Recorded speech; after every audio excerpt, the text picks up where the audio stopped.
ഈ ഒരു രാത്രി ഈ മൊബൈൽ ഫോണിൻ്റെ ഒരു പിടുത്തത്തിൽ നിന്ന് രക്ഷപ്പെടണമെങ്കിൽ നമ്മൾ എടുക്കേണ്ട ഒരു കാര്യം എന്തായിരിക്കും? ഇതൊരു ഉത്തോപ്യൻ ചോദ്യമാണ്. എന്നാലും ഒരു ഡിജിറ്റൽ കൾച്ചർ കുടുംബങ്ങളിൽ വേണ്ടതുണ്ട്. അത് എത്ര കണ്ട് വീട്ടുകാർ അനുശാസിക്കുന്നറിയില്ല. കാരണം പല മുതിർന്നവരും ഒരു പക്ഷേ ഞാനുൾപ്പെടെയും ഒരു പരിധി വരെ നമ്മൾ ഈ പറഞ്ഞിട്ടുള്ള കുഴപ്പങ്ങളുടെയൊക്കെ ഇരയാകാം.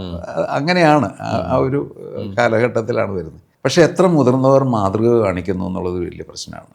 കാരണം ഈ ഡിജിറ്റൽ ഡിസിപ്ലിനെ കുറിച്ചിട്ടും ഈ മൊബൈൽ വല്ലാണ്ട് തോണ്ടിക്കൊണ്ടിരിക്കുന്ന കാര്യങ്ങളെക്കുറിച്ചിട്ടും ചെയ്യാവുന്ന ചില പ്രാക്ടിക്കലായിട്ടുള്ള കാര്യങ്ങൾ, വീട്ടിലെ ചില zones mobile phone free zones ആക്കാം.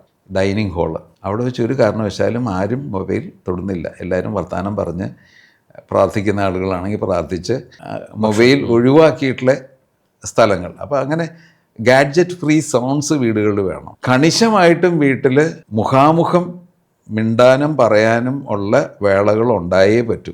വീട്ടിൽ മുതിർന്നവരുണ്ടെങ്കിൽ അവരുടെ അടുത്ത് മിണ്ടണം, പരസ്പരം മിണ്ടണം. ഇതൊക്കെ വളരെ പ്രധാനമാണ്. ഇതൊന്നും ഉട്ടോപ്യനല്ല, ഇതെല്ലാം നടക്കാവുന്നതാണ്.